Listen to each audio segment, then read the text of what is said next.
ಶ್ರೀ ಗುರುಭ್ಯೋ ನಮಃ. ಹರಿಕಥಾಮೃತ ಸಾರದ 217ನೇ ಭಾಗವನ್ನು ಈಗ ನಾವು ಶ್ರವಣ ಮಾಡಬೇಕು. 216ನೇ ಭಾಗ, 15ನೇ ಭಾಗ ಇವುಗಳೆಲ್ಲ ಕೊನೆಗೊಂಡಾಗ ಈ 18ನೇ ಕಕ್ಷಾದ ಬಗ್ಗೆ, 18ನೇ ಕಕ್ಷಾದಲ್ಲಿ ಬರುವಂಥ ಜೀವ ದೇವತೆ, ಪೃಥ್ವಿ ದೇವತೆ, ಇವರೆಲ್ಲರ ಬಗ್ಗೆ ನಾವು ಶ್ರವಣ ಮಾಡಿದ್ವಿ. ಪಿತೃದೇವತೆಗಳ ಬಗ್ಗೆ ಕೂಡ ನೋಡಿದೆವು. ಈಗ ಒಟ್ಟಾರೆ ಆ ಕಕ್ಷೆಗಳಲ್ಲಿ ಬರುವಂಥ ಉಳಿದ ದೇವತೆಗಳು, ಅವರ ಬಗ್ಗೆ ಒಂದಿಷ್ಟು ಬಾರಿ ಗಮನ ಹರಿಸಬೇಕು. ಪ್ರಧಾನವಾಯು ವಸವಃ ರುದ್ರಾದಿತ್ಯ ಮೃದ್ಗಣಾ ಬೃಹಸ್ಪತಿರ್ರುಹುರ್ಜಾವ ಪೃಥಿವ್ಯಾ ವಶ್ವಿನೌ ತಥಾ ವಿಶ್ವೇ ದೇವಾಶ್ಚ ಪಿತರಃ ಶತಸ್ಥಾಃ ದೇವತಾ ಮತಾಃ. ಇದೊಂದು ಶ್ಲೋಕ, ಎಲ್ಲರಿಗೂ ಒಪ್ಪಿಗೆ ಆಗಿರುವಂಥ ವಿಷಯ. ಆದರೆ ಅಲ್ಲಿರುವಂಥ ದೇವತೆಗಳು ಯಾರ್ಯಾರನ್ನು ತಗೊಳ್ಬೇಕು, ಎಷ್ಟೆಷ್ಟು ಸಂಖ್ಯೆಯಲ್ಲಿ ತಗೊಳ್ಬೇಕು ಅನ್ನೋದು ಮಾತ್ರ ವಿವಾದಗ್ರಸ್ತವಾಗುತ್ತೆ. ಅದು ಬಿಟ್ಟರೆ ಈ ಒಂದು ಶ್ಲೋಕ ಮಾತ್ರ ಎಲ್ರಿಗೂ ಒಪ್ಪಿಗೆ ಆಗುವಂಥ ವಿಷಯ. ಅಲ್ಲಿ ಪ್ರಧಾನವಾಯು ಅಂದರೆ ಮುಖ್ಯ ಪ್ರಾಣ, ಅದ್ರ ಬಗ್ಗೆ ಏನು ವಿವಾದ ಇಲ್ಲ.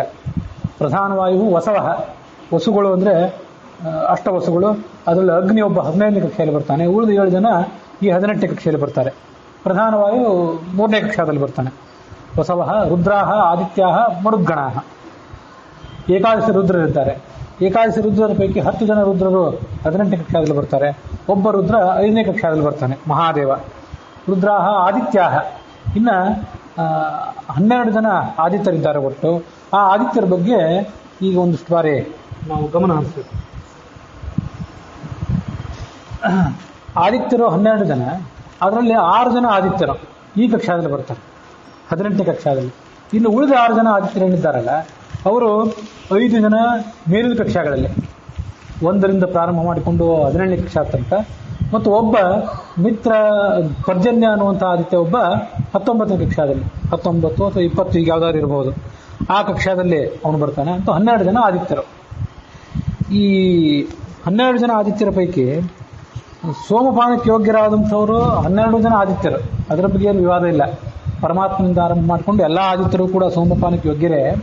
ಆದರೆ ಆ 102 ಜನ ದೇವತೆಗಳು ಅವರು ಸೋಮಪಾನಕ್ಕೆ ಯೋಗ್ಯರುವಂಥ ಶ್ಲೋಕ ಏನು ಹೇಳಿದಲ್ಲ, ಅಲ್ಲಿ ಆದಿತ್ಯ ಅನ್ನೋ ಶಬ್ದದಿಂದ ಯಾರ್ಯಾರನ್ನು ತಗೊಳ್ಬೇಕು? ಯಾಕೆಂದರೆ ಪರಮಾತ್ಮನ ಹೆಸರು ಪುನರಾವರ್ತನೆ ಆಗ್ತದೆ, ಅದು ಸಮಸ್ಯೆ. ಆದಿತ್ಯರು ಅಂತ ಹೇಳಿದಾಗ 6 ಜನ ಆದಿತ್ಯರು 18ನೇ ಕಕ್ಷಾದಲ್ಲಿ, ಇನ್ನು 6 ಜನ ಆದಿತ್ಯರು 7 ಕಕ್ಷಾಗಳಲ್ಲಿ ಬಂದರು. ಉರುಕ್ರಮ ಅನ್ನುವಂಥ ಈ ಪರಮಾತ್ಮ ಏನಿದ್ದಾನಲ್ಲ, ಉಪೇಂದ್ರ ಅನ್ನುವಂಥ ಆದಿತ್ಯ, ಆತ ಒಂದು ಬಾರಿ ಈ 5 ಜನ ಆದಿತ್ಯರಲ್ಲಿ 6 ಜನ ಆದಿತ್ಯರಲ್ಲಿ ಬಂದು ಹೋದ. ಇದು ಬಂದ ಮೇಲೆಯೂ ಕೂಡ ಬ್ರಹ್ಮಣಿ ದ್ವೇ ಶತಾಧಿಕೆ ಅಂತ ಮತ್ತೊಂದು ಬಾರಿ ಅವನ ಹೆಸರು ಬಂತು. ಹಾಗಾಗಿ ಒಟ್ಟು 102 ಜನ ಆಗಲಿಲ್ಲ, ಈಗ 101 ಜನ ಆದರು. ಪರಮಾತ್ಮನ ಹೆಸರು ಪುನರಾವರ್ತನೆ ಆಗಿದ್ದರಿಂದ 101 ಜನ ಆದರು. ಇದೊಂದು ಸಮಸ್ಯೆ. ಹಾಗಾಗಿ 6 ಜನ ಆದಿತ್ಯರಂತೂ 18ನೇ ಕಕ್ಷಾದಲ್ಲಿ ಬರ್ತಾರೆ, ಅವ್ರ ಬಗ್ಗೆ ಏನು ವಿವಾದ ಇಲ್ಲ. ಇನ್ನು ಉಕ್ತರಲ್ಲಿ 5 ಜನರನ್ನು ತಗೊಳ್ಬೇಕೋ 6 ಜನರನ್ನು ತಗೊಳ್ಬೇಕು ಅಂತನ್ನೋದ್ರ ಬಗ್ಗೆ ಒಂದಿಷ್ಟು ವಿವಾದ ಇದೆ. ಲೆಕ್ಕ ಹಾಕುವಾಗ ಒಬ್ಬೊಬ್ಬ ಟಿಪ್ಪಣಿಕಾರರು ಒಂದೊಂದು ರೀತಿಯಾಗಿ ಲೆಕ್ಕ ಹಾಕ್ತಾರೆ. 5 ಜನರನ್ನು ಲೆಕ್ಕ ಹಾಕ್ತಾರೆ ಕೆಲವರು. ಯಾಕಂದ್ರೆ ಪರಮಾತ್ಮನ ಅಲ್ಲಿ ಬಿಟ್ಟು ಬಿಡ್ತಾರೆ. ಬ್ರಹ್ಮಣಿ ದ್ವೇ ಶತಾಧಿಕೆ ಅಂತ ಪ್ರತ್ಯೇಕವಾಗಿ ಹೇಳಿರೋದ್ರಿಂದ ಅಲ್ಲಿ ಪರಮಾತ್ಮನನ್ನ ಮತ್ತು ಚತುರ್ಮುಖನನ್ನು ತಗೊಂಡ್ರೆ ಸಾಕು. ಇಲ್ಲಿ 6 ಜನರನ್ನು ಹೇಳಬೇಕಾಗಿಲ್ಲ, 5 ಜನರನ್ನು ಹೇಳಿದ್ರೆ ಸಾಕು ಉಕ್ತರಲ್ಲಿ. ಶೇಷರಲ್ಲಿ ಇನ್ನು 6 ಜನ, ಇದು ಕೆಲವರ ಅಭಿಪ್ರಾಯ. ಕೆಲವರ ಪ್ರಕಾರ ಇಲ್ಲೂ 6 ಜನ, ಅಲ್ಲೂ 6 ಜನ. ಪರಮಾತ್ಮನ ಹೆಸರು ಪುನರಾವರ್ತನೆ ಆದರೂ ತೊಂದರೆ ಇಲ್ಲ, 2 ಕಡೆ 6 ಜನ ಇರಬೇಕು ಅಂತ ಇನ್ನು ಕೆಲವರ ಅಭಿಪ್ರಾಯ ಇದೆ. ರಾಘವೇಂದ್ರ ಸ್ವಾಮಿಗಳ ಅಭಿಪ್ರಾಯದ ಪ್ರಕಾರ 2 ಕಡೆ 6 ಜನ, ಅಲ್ಲೂ 6 ಜನ ಇರಬೇಕು, ಇಲ್ಲೂ 6 ಜನ ಇರಬೇಕು. ಇದು ರಾಘವೇಂದ್ರ ಸ್ವಾಮಿಗಳ ಅಭಿಪ್ರಾಯ, ಅವರ ಟಿಪ್ಪಣಿಯಲ್ಲಿ ಅದು ಬಂದಂತೆ ಕಾಣಿಸ್ತದೆ.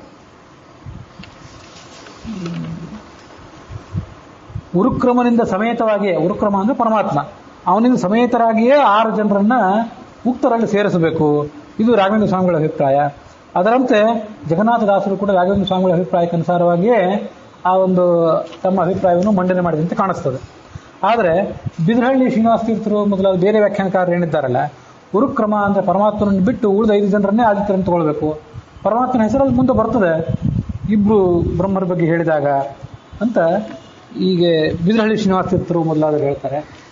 ಇನ್ನು ಬೇರೆ ಬೇರೆ ಟಿಪ್ಪಣಿಕಾರರು ಶೇಷವಾಕ್ಯಾರ್ಥ ಚಂದ್ರಿಕಾಕಾರರ ಪ್ರಕಾರ 5 ಜನ ಆದಿತ್ಯರು. ಆಮೇಲೆ ಯಾದವಾರ್ಯರ ಪ್ರಕಾರ 6 ಜನ ಆದಿತ್ಯರು. ದೊಡ್ಡ ದೊಡ್ಡ ಟಿಪ್ಪಣಿಕಾರರಲ್ಲೇ ಕೆಲವರು 5 ಅಂತಾರೆ, ಕೆಲವರು 6 ಅಂತಾರೆ. ಈ ಒಂದು ಭಿನ್ನ ಅಭಿಪ್ರಾಯ ಇದೆ. ಆ 5 ಅನ್ನೋರ ಅಭಿಪ್ರಾಯ ಸ್ಪಷ್ಟ, ಪರಮಾತ್ಮನ ಹೆಸರು ಮುಂದೆ ಬರೋದ್ರಿಂದ ಈಗ 5 ತೊಗೊಂಡ್ರೆ ಸಾಕು ಅಂತ ಅನ್ನೋದು. ಆದರೆ ಇಲ್ಲೂ 6 ಅಲ್ಲೂ 6 ಅಂತ ಹೇಳುವವರ ಅಭಿಪ್ರಾಯದ ಪ್ರಕಾರ 6 ಅಂತ ಹೇಳಿದ್ರ ಅಭಿಪ್ರಾಯ ಏನು, ರಾಯರ ಅಭಿಪ್ರಾಯ ಏನಿದ್ದಿರಬೇಕು, ಜಗನ್ನಾಥದಾಸರ ಅಭಿಪ್ರಾಯ ಏನಿದ್ದಿರಬೇಕು, ಸುಮ್ಮನೆ ಒಂದು ಬಾರಿ ಅದನ್ನು ಪರಾಮರ್ಶೆ ಮಾಡಬೇಕು. ಯಾಕೆಂದರೆ ಯಾವುದೇ ಅಭಿಪ್ರಾಯವನ್ನು ನಾವು ಒಪ್ತೀವಿ ಬಿಡ್ತೀವಿ ಅನ್ನೋದು ಆಮೇಲಿನ ಹಂತ.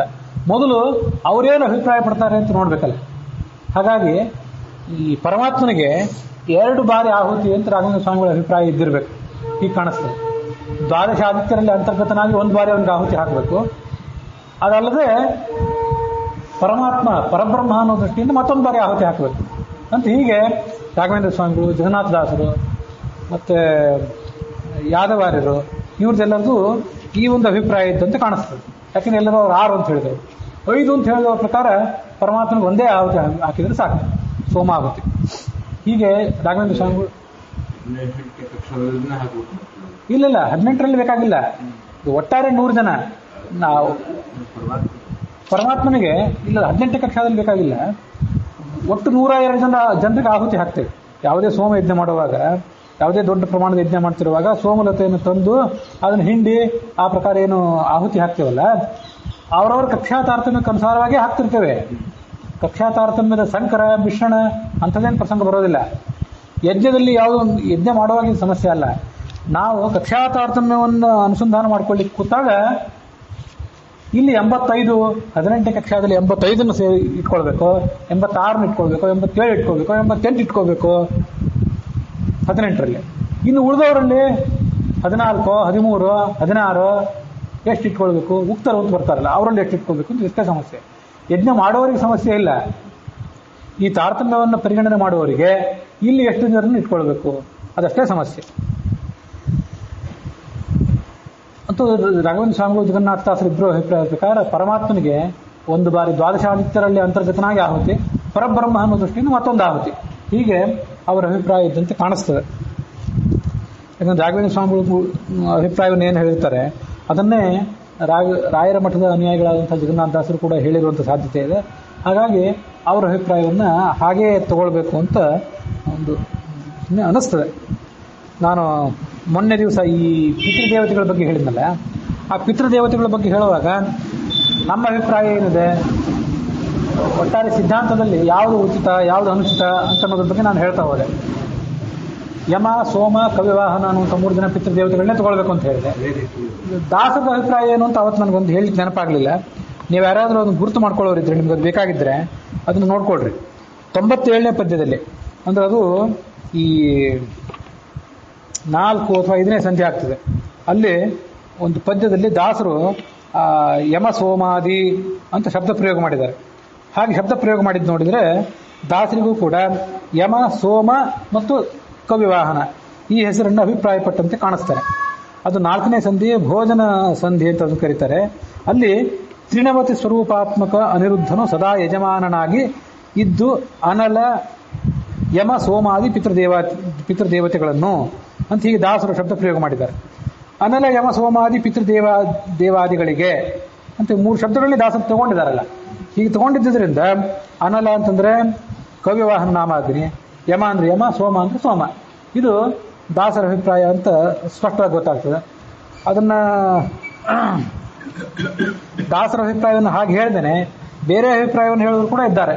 ನಾನು ಮೊನ್ನೆ ಹೇಳಿದೆ, 3 ಜನ ಪಿತೃದೇವತೆಗಳನ್ನ 18 ಕಕ್ಷಾದಲ್ಲಿ ಸೇರಿಸೋರಿದ್ದಾರೆ, 3 ಜನರನ್ನು ಕೂಡ ಉಕ್ತರಲ್ಲಿ ಸೇರಿಸೋರು ಇದ್ದಾರೆ. ಬೇರೆ ಬೇರೆ ಅಭಿಪ್ರಾಯ ಇದೆ. ಇಲ್ಲಂತೂ ದಾಸರ ಅಭಿಪ್ರಾಯ ಏನಿದೆ ಅಂತ ಅನ್ನೋದನ್ನ ನೋಡಿಕೊಂಡು ಮುಂದೆ ನಮ್ಮ ಅಭಿಪ್ರಾಯ ಏನಿದೆ ಅಂತ ಅನ್ನೋದನ್ನು ರೂಪಿಸಬೇಕು. ಇಲ್ಲಿ 6 ಜನ ಆದಿತ್ಯರಲ್ಲಿ ಪರಮಾತ್ಮನ ಹೆಸರು 1 ಬಾರಿ ಬಂದು ಪರಬ್ರಹ್ಮ ಅನ್ನೋ ದೃಷ್ಟಿಯಿಂದ ಮತ್ತೊಂದು ಬಾರಿ ಬಂದರೂ ಕೂಡ ಅದೇ ಪರಮಾತ್ಮನಿಗೆ 2 ಬಾರಿ ಆಹುತಿ ಹಾಕಬೇಕು ಅನ್ನೋದು ರಾಯರ ಅಭಿಪ್ರಾಯ ಮತ್ತು ಜಗನ್ನಾಥದಾಸರ ಅಭಿಪ್ರಾಯ ಇದ್ದಂತೆ ಕಾಣಿಸ್ತದೆ.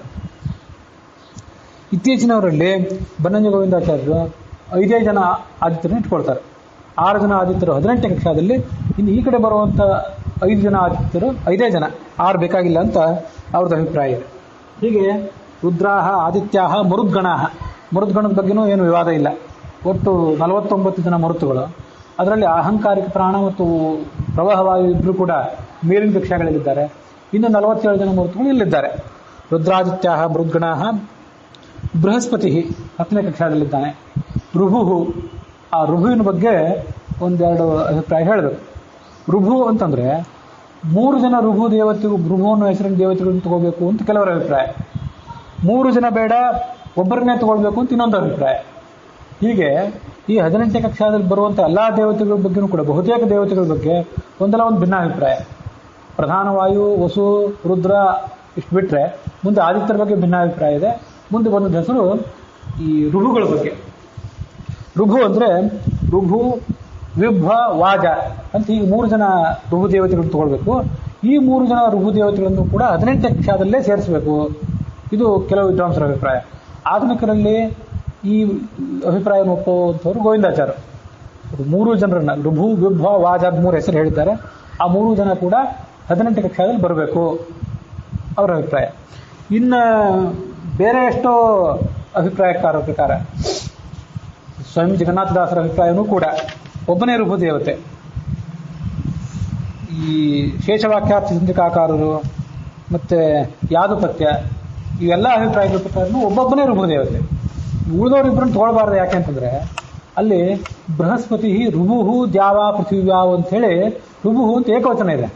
ಏಕವಚನ ಇದ್ದಿದ್ದರಿಂದ ಒಬ್ಬನೇ ಋಭು ಅಂತ ತಗೊಳ್ಬೇಕು, ಇಬ್ಬರನ್ನು ತಗೊಳ್ಳೋ ಕಾರಣ ಇಲ್ಲ. ಆ ಇಬ್ಬರು ಅಲ್ಲಿ ಯಾಕೆ ಬಂದಿದ್ದಾರೆ ಅಂದರೆ ಆತನ ಜೊತೆಗಿರ್ತಾರೆ ಅಷ್ಟೇ. ಜೊತೆಗಿರ್ತಾರೆ ಹೌದು, ಅದರಲ್ಲಿ ವೇದೋಕ್ತವಾದಂಥ ಸೋಮಪಾನದ ಅಧಿಕಾರ ಏನಿದೆ ಈ ಒಬ್ಬ ಋಭುವಿಗೆ ಮಾತ್ರ. ಇದು ಬಹುತೇಕರ ಅಭಿಪ್ರಾಯ. ಕೆಲವರು ಮಾತ್ರ 3 ಜನ ಋಭು ದೇವತೆಗಳನ್ನು ಸೋಮಪಾನಕ್ಕೆ ಯೋಗ್ಯರನ್ನು ತಗೊಳ್ಬೇಕು, ಅವರನ್ನು 18ನೇ ಕಕ್ಷಾದಲ್ಲಿ ಪಠನೆ ಮಾಡಬೇಕು, ಕೆಲವರ ಅಭಿಪ್ರಾಯ. ಇದನ್ನು ಹೇಗೆ ಅದನ್ನು ರೂಪಿಸ್ಕೋಬೇಕು ಅಂತನೂ ನಿಮ್ಮನೆ ಬಿಟ್ಟದ್ದು. ಯಾಕೆಂದರೆ ಇದನ್ನೆಲ್ಲ ಯಾವುದನ್ನೇ ಏನೇ ಒಪ್ಪಿದ್ರು 102 ಅನ್ನೋ ಸಂಖ್ಯೆ ಇದೆಯಲ್ಲ, ಅದನ್ನು ಹೊಂದಾಣಿಕೆ ಮಾಡೋದು ಬಹಳ ಕಷ್ಟದ ಕೆಲಸ.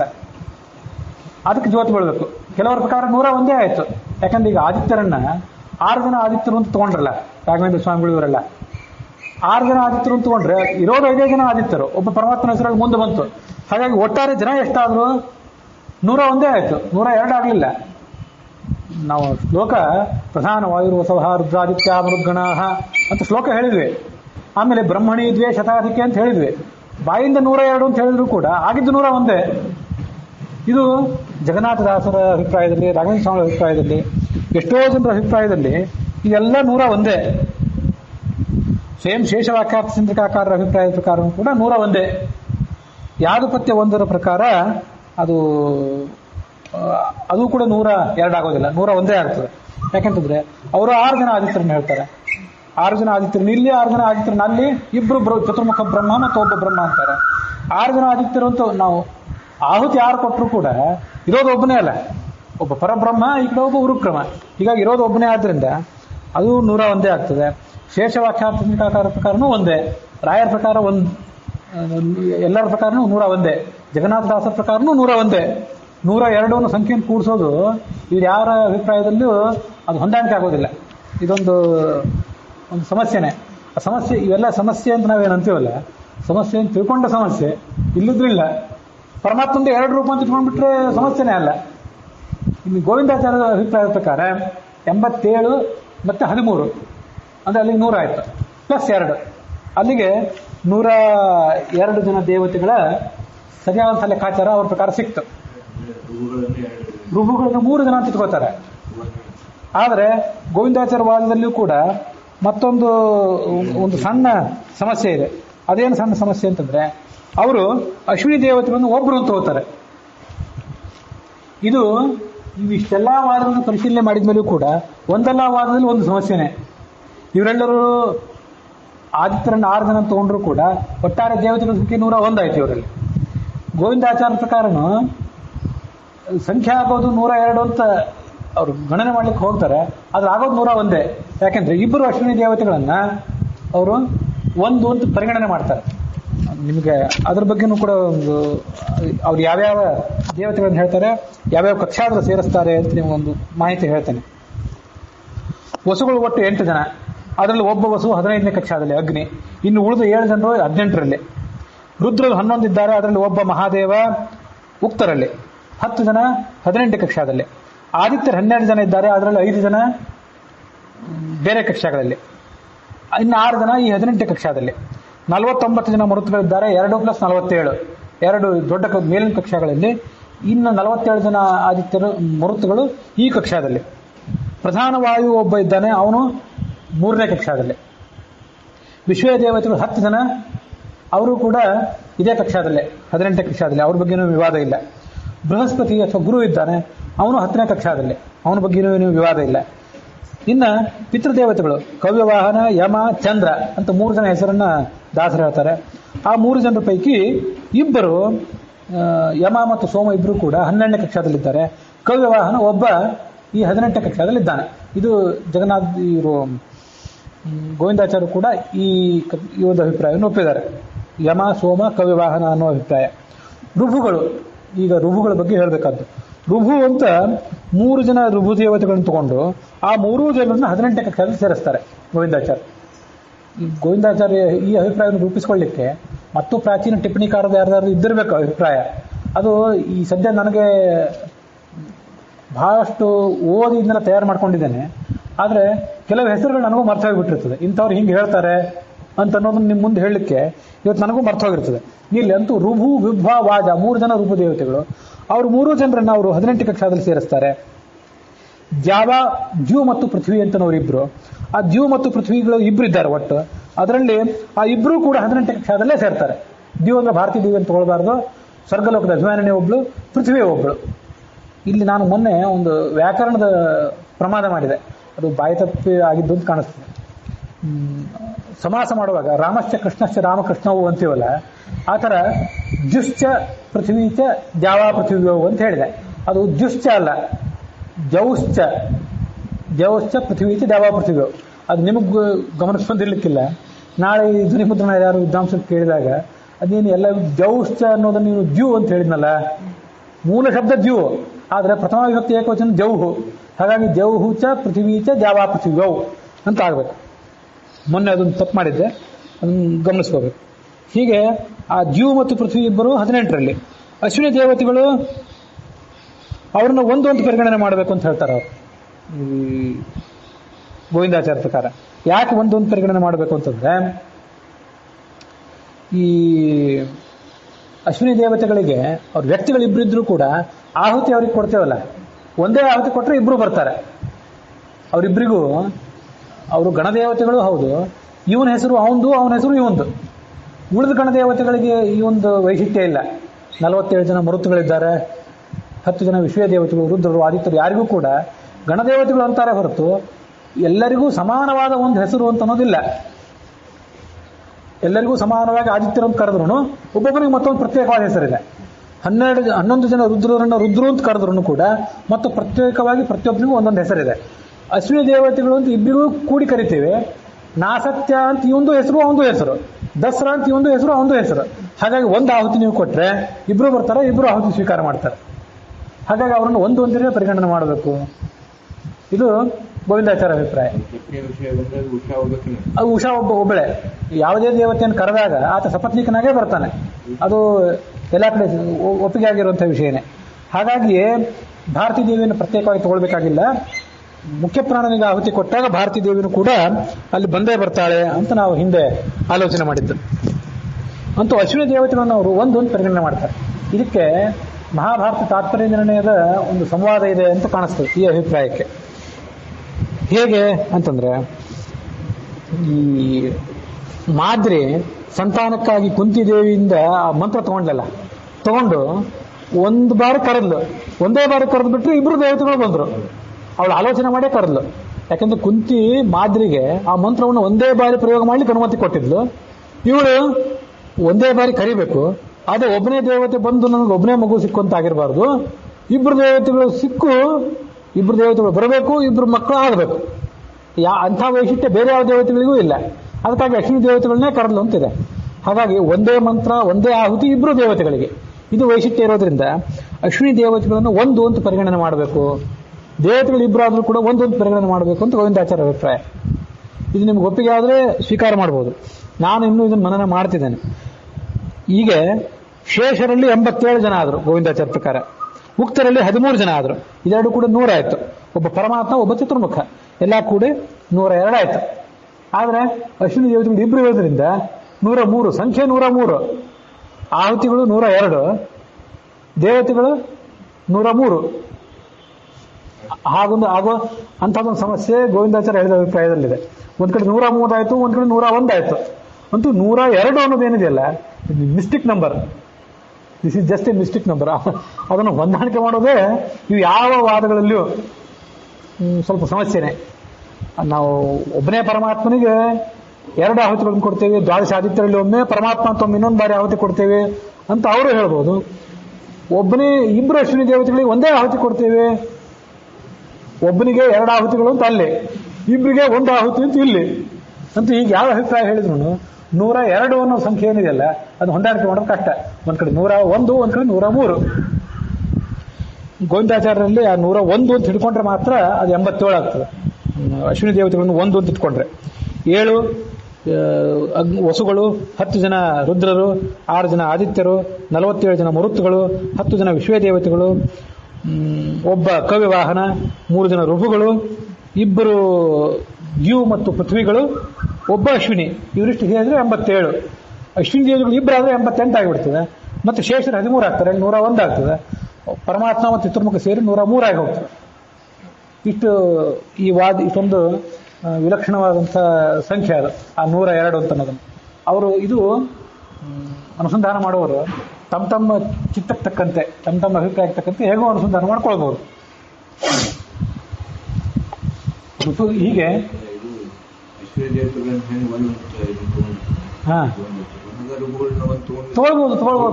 ತಗೊಳ್ಬಹುದು. ಆದ್ರೆ ಋಭು ಅಂತ 3 ಜನ ದೇವತೆಗಳೇ ಇದ್ದಾರೆ ಅಂತ ಅವ್ರು ಅಂತಾರೆ. ಋಭು, ವಾಜ, ವಿಭ್ವ ಅಂತ 3 ಹೆಸರುಗಳೇ ಇವೆ. ಅದು 3 ಜನರಿಗೂ ಕೂಡ ಸಮಾನವಾದ ಹೆಸರಿಲ್ಲ. ಋಭು, ವಿಭ್ವ, ವಾಜ ಅಂತ 3 ಹೆಸರೇ ಬೇರೆ ಬೇರೆ ಇದೆ ಅಂತ. ಇನ್ನು ಕೆಲವರ ಪ್ರಕಾರ ಆ 3 ಜನ ಇದ್ರೂ ಕೂಡ ಇನ್ನಿಬ್ಬರಿಗೆ ಸೋಮಪಾನ ಅಧಿಕಾರ ಇಲ್ಲ, ಅಧಿಕಾರ ಇರೋದು ಒಬ್ಬನಿಗೆ ಅಂತ ಉಳಿದವ್ರ ವಾದ. ಇವೆಲ್ಲ ನಾವೀಗ ಸೋಮಯಾಗದ ಪರಂಪರೆಯನ್ನು ಕಳ್ಕೊಂಡಿರೋದ್ರಿಂದ ಇದು ಸಮಸ್ಯೆ.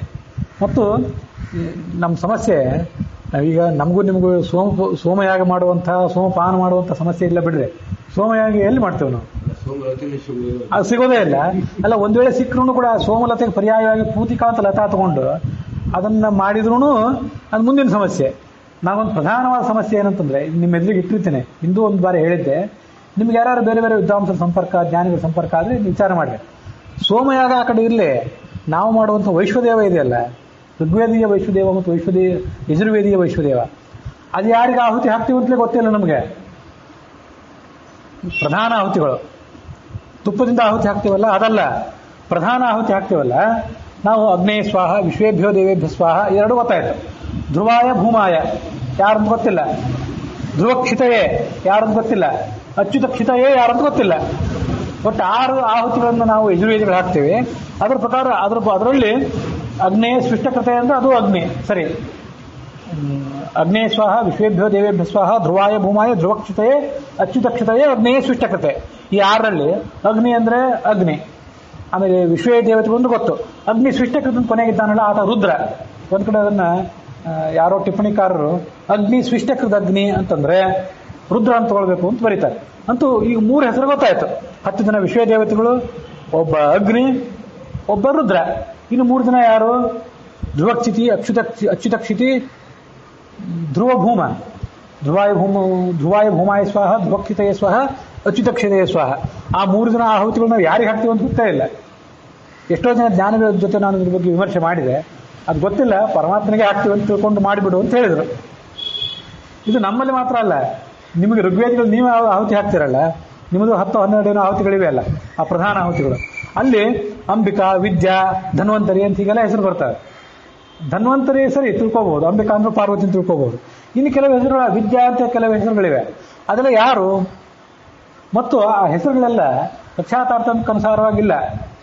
ಹೀಗೆ ಸೋಮಯಾಗ ಆ ಕಡೆ ಇರಲಿ, ನಾವು ನಿತ್ಯ ಮಾಡುವಂಥ ವೈಶ್ವದೇವದಲ್ಲೇ ನಾವು ಯಾರಿಗೆ ಆಹುತಿ ಹಾಕ್ತೀವಿ ಅಂತ ಅನ್ನೋದನ್ನ ನಮಗೆ ಇವತ್ತು ಸರಿಯಾಗಿ ತಿಳ್ಕೊಂಡು ಮಾಡ್ಲಿಕ್ಕಾಗದೇ ಇರುವಂಥ ಪರಿಸ್ಥಿತಿ ಇದೆ.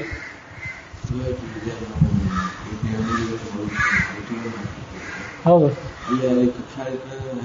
ಅಲ್ಲ, ಅದೇ ಆ ಕಕ್ಷಾ, ಅದು ಎಲ್ಲಾ ಕಡೆ ಕಕ್ಷಾವನ್ನ ವಿವಕ್ಷೆ ಮಾಡ್ಕೊಂಡಿರೋದಿಲ್ಲ. ವೇದೋಗನು ಕೂಡ ಕೆಲವು ಬಾರಿ ಎಷ್ಟೋ ದೇವತೆಗಳ ಹೆಸರನ್ನು ಹೇಳ್ತಾರೆ. ಅಲ್ಲಿ ಅವರಿಗೆ ಕಕ್ಷಾ ತಾರತಮ್ಯ ಹೇಳೋ ದೃಷ್ಟಿ ಇರೋದಿಲ್ಲ. ಕಕ್ಷಾ ತಾರತಮ್ಯ ಹೇಳೋ ದೃಷ್ಟಿ ಒಂದು ಕಡೆ ಬೇರೆ ಕಡೆ ಇರ್ತದೆ.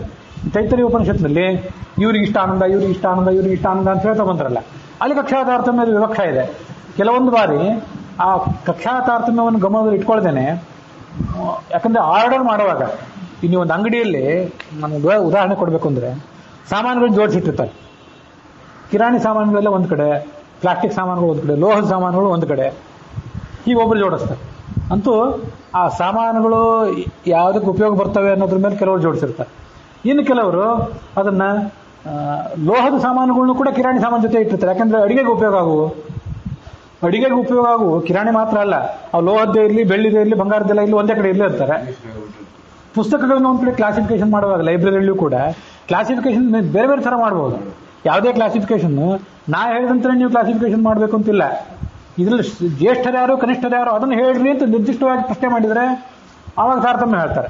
ಅದು ಬಿಟ್ಟರೆ ಬೇರೆ ಒಂದು ಸಂದರ್ಭದಲ್ಲಿ ಅವ್ರ ಹುಟ್ಟು ಮತ್ತು ಅವ್ರು ಯಾವ ನಿಯಾಮಕರು ಇದೆಲ್ಲ ಸಂದರ್ಭಗಳನ್ನ ಬೇರೆ ಬೇರೆ ಏನೇನೋ ದೃಷ್ಟಿ ಇಟ್ಕೊಂಡು ತಾರತಮ್ಯವನ್ನು ತಪ್ಪಿಸಿ ಹೇಳಿರ್ತಾರೆ. ಇದೆಲ್ಲದಕ್ಕಿಂತ ಹೆಚ್ಚಾಗಿ ಮೋಹಕ್ಕಾಗಿ ಹೇಳ್ತಾರೆ ಕೆಲವು ಕಡೆ. ಇಂಥದ್ದು ಈ ವೈಶ್ವದೇವ, ದೊಡ್ಡ ದೊಡ್ಡ ಯಜ್ಞ, ಇಂಥ ಎಷ್ಟೆಷ್ಟೋ ಪ್ರಸಂಗಗಳಲ್ಲಿ ನಾವು ಕಾಣ್ತೇವೆ. ಅಂತ ಇರಲಿ, ಆ ಕಕ್ಷಾ ಅಲ್ಲಿ ವಿವಕ್ಷತೆ ಅಲ್ಲದೇ ಇದ್ರೂ ಅವು ಯಾವ ದೇವತೆಗಳನ್ನು ಅಂತಲೂ ಗೊತ್ತಾಗದಿರೋ ಪರಿಸ್ಥಿತಿ ಇದೆ ಈಗ. ಇಷ್ಟು ನಮ್ಮ ಕರ್ಮ ಮಾರ್ಗದಿಂದ ಅದು ಅಸ್ತವ್ಯಸ್ತ ಆಗಿದೆ ಸ್ವಲ್ಪ. ಇಲ್ಲಂತೂ ಈ ಸಂಖ್ಯೆ 101, 102, 103 ಅದೆಷ್ಟು ಅಸ್ತವ್ಯಸ್ತ ಆಗಿದೆ ಅನ್ನೋದನ್ನ ಹೇಳಿದೆ. ಬೇರೆ ಬೇರೆ ಅಭಿಪ್ರಾಯ ಹೇಳಿದೆ. ಬೃಹಸ್ಪತಿ, ರುಭು, ಜಾವ, ಪೃಥ್ವಿಯೌ, ಅಶ್ವಿನೌ ತಥಾ ಅಶ್ವಿನಿ ದೇವತೆಗಳ ಬಗ್ಗೆ ಬಂತು. ವಿಶ್ವೇ ದೇವಾಶ್ಚ ಪಿತರಃ, ಪಿತೃಗಳ ದೇವತೆಗಳ ಬಗ್ಗೆನೂ ಮೊನ್ನೆ ಹೇಳಾಯಿತು. ವಿಶ್ವೇ ದೇವತೆಗಳು ಕೂಡ 10 ಅಂತ ಇಟ್ಕೊಳ್ಳೋದೇ ಒಳ್ಳೆಯದು. 13 ಜನ ವಿಶ್ವೇ ದೇವತೆಗಳು ಇಟ್ಕೊಂಡ್ಬಿಟ್ರೆ ಇದು ಹೋಗಿ 103 ಹೋಗಿ 106 ಆಗ್ತದೆ. ಆಮೇಲೆ 10, 102 ಹೋಗಿ 105 ಆದಿತ್ತು. ಇಲ್ಲ 101 + 3 ಹೋಗಿ 104 ಆದಿತ್ತು. 10 ವಿಶ್ವೇ ದೇವತೆಗಳನ್ನು ಇಟ್ಕೊಳ್ಳೋದು ಒಳ್ಳೆಯದು ಅಂತ ಕಾಣಿಸ್ತದೆ. ಬೇರೆ ಬೇರೆ ಗ್ರಂಥಗಳಲ್ಲಿ ಬೇರೆ ಇನ್ನೂ 3 ಜನ ವಿಶ್ವೇ ದೇವತೆಗಳನ್ನು ಹೆಚ್ಚಾಗಿ ಹೇಳಿರಬಹುದು. ಆ ಹೇಳೋರ ಅಭಿಪ್ರಾಯ ಬೇರೆ ಏನಾದರೂ ಇದ್ದಿರ್ಬೋದು. ಇಲ್ಲಿ ತಾತ್ಪರ್ಯ ನಿರ್ಣಯಕ್ಕನುಸಾರವಾಗಿ 10 ಜನ ವಿಶ್ವೇ ದೇವತೆಗಳನ್ನು ಆಚಾರ್ಯ ಹೇಳಿದ್ದಾರೆ. ದ್ರೌಪದಿಗೆ 5 ಜನ ಮಕ್ಕಳಾಗಿ ಜನಿಸಿದರು, ಇನ್ನು 5 ಜನ ಕೈಕೈಯರಾಗಿ ಜನಿಸಿದರು. ಹಾಗಾಗಿ 10 ಜನ ವಿಶ್ವೇ ದೇವತೆಗಳನ್ನು ನಾವು ಉಳಿದವರು ಇಲ್ಲ ಇದ್ದಾರೆ ಅಂತ ನಾವು ಮಾತಾಡೋದು ಬೇಡ. ಇದ್ದಿರಬಹುದು, ನಮಗೆ ಇಲ್ಲಿ ಗಣನೆಗೆ ಬರೋರು 10 ಜನ ಅಂತ ಇಟ್ಕೊಳ್ಳೋದು ಒಳ್ಳೆಯದು. ಹೀಗೆ ಬೃಹಸ್ಪತಿ, ರುಭುರ್ದ್ಯಾವ, ಪೃಥಿವ್ಯಾ, ಅಶ್ವಿನೌ ತಥಾ ವಿಶ್ವೇ ದೇವಾಶ್ಚ ಪಿತರಃ ಶತಸ್ಥಾಃ ದೇವತಾ ಮತಾಃ. ಇದು ಒಟ್ಟು 100 ಗುಂಪಿನ ದೇವತೆಗಳು. ಇನ್ನು ಮುಂದೆ 2 ದೇವತೆಗಳು, ಯಾರು ಚತುರ್ಮುಖ ಬ್ರಹ್ಮ ಒಬ್ಬ, ಪರಮಾತ್ಮ ಒಬ್ಬ. ಹೀಗೆ ಒಟ್ಟು 102 ಜನ ದೇವತೆಗಳು. ಅದಾಗೋದು 101 ಅಥವಾ 103 ಇಷ್ಟಾಗ್ತದೆ ಹೊರತು 102 ಅದು ನಿಖರವಾಗಿ ಆಗೋದಿಲ್ಲ. ಈ ಹಿಂದೊಂದು ವೇದ ಮಂತ್ರ ಹೇಳಿದ್ದೆ, ಸುಮ್ಮನೆ ಮತ್ತೊಂದು ಬಾರಿ ನೆನಪು ಮಾಡ್ಕೊಳ್ಳೋದು.